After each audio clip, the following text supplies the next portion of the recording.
வணக்கம். உங்க எல்லாருக்குமே ஹிந்தி கத்துக்கணும்னு ஒரு ஆசை இருக்கும் இல்லையா?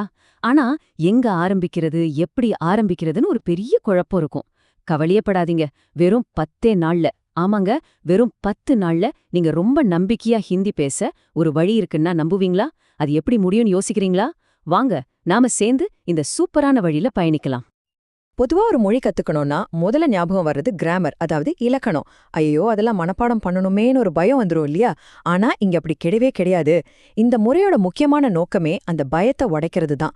நிஜ வாழ்க்கையில நம்ம ஒருத்தட்ட பேசுறதுக்கு என்ன தேவையோ அதை மட்டும் சிம்பிளா நேரடியா கத்துக்க போறோம். அவ்வளவுதான் விஷயம். ம் எல்லாம் சரி. ஆனா உங்க மனசுல ஒரு கேள்வி ஓடிட்டே இருக்கும். நிஜமாவா? வெறும் 10 நாள்ல ஹிந்தி பேசிட முடியுமான்னு? கரெக்டானே? வாங்க, இந்த கேள்விக்கு பதில நாம தேட ஆரம்பிக்கலாம். நம்ம முதல் நாள் பயணத்திலேயே அதுக்கான விடை கிடைக்க ஆரம்பிச்சிடும். முதல் நாள், நம்மளோட டே 1. இங்க ஒரு சின்ன ட்விஸ்ட் இருக்கு. நாம இன்னைக்கு ஹிந்தி கத்துக்க போறதில்ல. என்னது?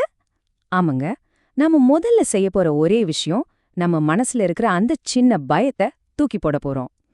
அதனாலதான் இந்த முதல் நாளுக்கு பேரே பயமில்லா நாள். No tension, no pressure. ரொம்ப ஜாலியா, சிம்பிளா ஆரம்பிக்கலாம் வாங்க. பாத்தீங்களா, எவ்ளோ ஒரு சிம்பிளான ஆரம்பம்னு? முதல்ல நாம கத்துக்க போறது உங்கள நீங்களே எப்படி அறிமுகப்படுத்திக்கிறது. ரொம்ப ஈஸி. மேரா நாம் அப்படின்னு சொல்லிட்டு அந்த இடத்துல உங்க பேரை சொல்லுங்க. அவ்வளோதாங்க, முடிஞ்சுது. இந்த ஒரு சின்ன வாக்கியம் போதும், உங்களுக்குள்ள ஒரு பெரிய நம்பிக்கை வர ஆரம்பிச்சிடும். இப்போ இந்த மெத்தடோட ஒரு சீக்ரெட் வெப்பனையே சொல்ல போறேன். அதுதான் தமிழ் இணைப்பு. நாம தமிழ்ல பயன்படுத்துற மாதிரியே நிறைய வார்த்தைகள், வாக்கிய அமைப்புகள் ஹிந்திலையும் இருக்கு.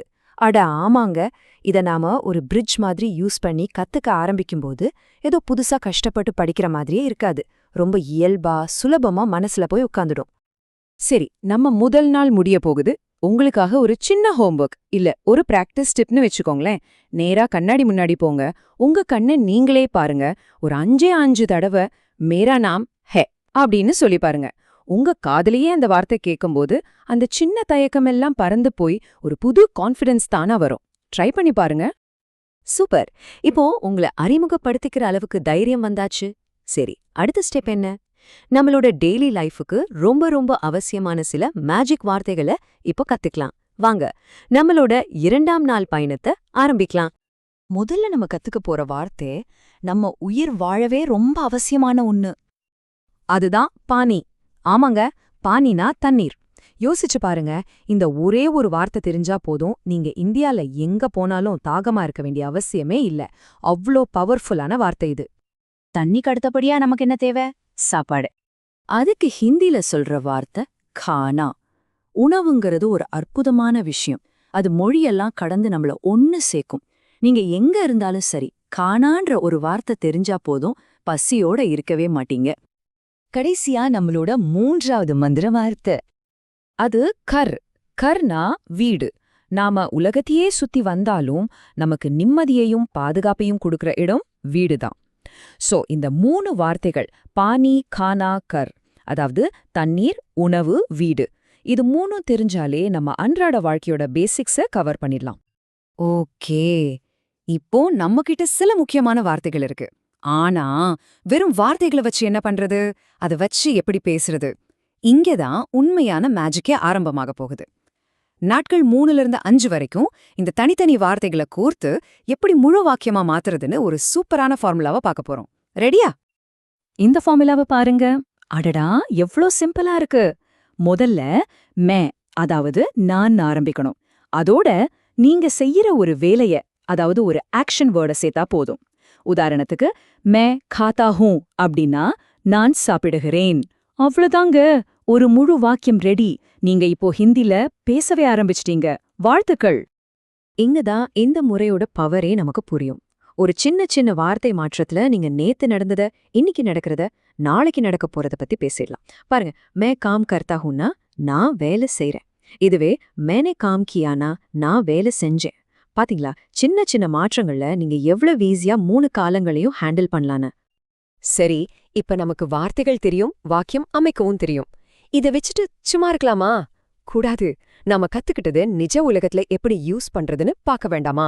நம்ம 6வது 7வது நாட்கள்ல நீங்க டிராவல் பண்ணும்போதோ இல்ல வேலை விஷயமாவோ இந்த ஹிந்தி எப்படி உங்களுக்கு ஒரு சூப்பர் பவரா மாறப்போகுதுன்னு பார்க்கலாம். ஒரு நிமிஷம் கண்ணை மூடி கற்பனை பண்ணி பாருங்க. நீங்க ஒரு கலகலப்பான மார்க்கெட்ல நடந்து போறீங்க. உங்களுக்கு ஒரு பொருள் ரொம்ப பிடிச்சு போச்சு. அதோட விலை என்னன்னு கேட்கணும். தயக்கமே இல்லாம நேரா போய் கிட்னா பைசாக அப்படின்னு கேளுங்க. அவ்வளவுதான். இந்த மாதிரி குட்டி குட்டி வாக்கியங்கள் உங்க பயண அனுபவத்தையே வேற லெவலுக்கு கொண்டு போயிடும். இதுவே நீங்க ஒரு வேலைய தேடுறீங்கன்னா அங்க உங்க திறமை மட்டும் முக்கியம் இல்ல, நீங்க எப்படி கம்யூனிகேட் பண்றீங்கன்னு ரொம்ப முக்கியம். எனக்கு வேலை வேணும்னு சொல்ல முझे काम चाहिएनो, ஒரு இன்டர்வியூல நான் ரெடின்னு சொல்ல மே ரெடி ஹூன்னோ தெரிஞ்சு வச்சுக்கிட்டா அது கண்டிப்பா உங்களுக்கு புது வாய்ப்புகளை திறந்துவிடும். அவ்வளவுதாங்க. நாம இப்போ ஃபைனல் ஸ்டேஜ்க்கு வந்தாச்சு. நாட்கள் 8லிருந்து 10 வரைக்கும் நம்மளோட ஃபோக்கஸ் எல்லாம் ஒண்ணுதான். வெறும் பேசுறதிலிருந்து ரொம்ப நம்பிக்கையோட அழகா பேசுறதுக்கு நம்ம திறமைய எப்படி பாலிஷ் பண்றதுன்னு பார்க்க போறோம். இதுதான் நம்மள அடுத்த லெவலுக்கு கொண்டு போக போற விஷயம். நாம புதுசா ஒரு மொழி பேச ஆரம்பிக்கும்போது இந்த மாதிரி சின்ன சின்ன தப்பு வருது ரொம்பவே சகஜம். உதாரணத்துக்கு மே ஜானா ஹேன்னு சொல்றதுக்கு பதிலா முஜே ஜானா ஹேன்னு சொன்னா அது கேட்க இன்னும் கரெக்டா அழகா இருக்கும். ஆனா இங்க முக்கியமான விஷயம் என்னன்னா, தப்பு பண்ணிடுவோமோன்னு பயந்துட்டு பேசாம இருக்கவே கூடாது. பேச பேசத்தான் எல்லாமே சரியாகும். அவ்வளவுதான். பாருங்க, இந்த 10 நாள்ங்கிறது ஒரு ஆரம்பம்தான். இது ஒரு ஸ்டார்டிங் பாயிண்ட். இதுக்கப்புறமும் உங்க திறமைய வளர்த்துக்க இதோ ஒரு சிம்பிளான ஃபார்முலா. தினமும் ஒரு 10 புது வார்த்தை கத்துக்கோங்க. ஒரு 5 வாக்கியத்தை சத்தமா சொல்லி பாருங்க. அப்புறம் ஒரு 2 நிமிஷம் கண்ணாடி முன்னாடி நின்னு பேசி பழகுங்க. எல்லாத்துக்கும் மேல ஒரு முக்கியமான விஷயம், தப்பு பண்றத பத்தி கொஞ்சம் கூட கவலைப்படாதீங்க. இதுதான் சரளமா பேசுறதுக்கான ஒரே ரகசியம்.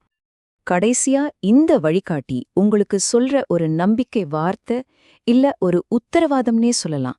அது இதுதான், ஆப் ஜரூர் ஹிந்தி போல் பாவோகே. அதாவது உங்களால் நிச்சயம் ஹிந்தி பேச முடியும். இந்த நம்பிக்கையோட உங்க பயணத்தை இன்னைக்கே ஆரம்பிங்க. All the best.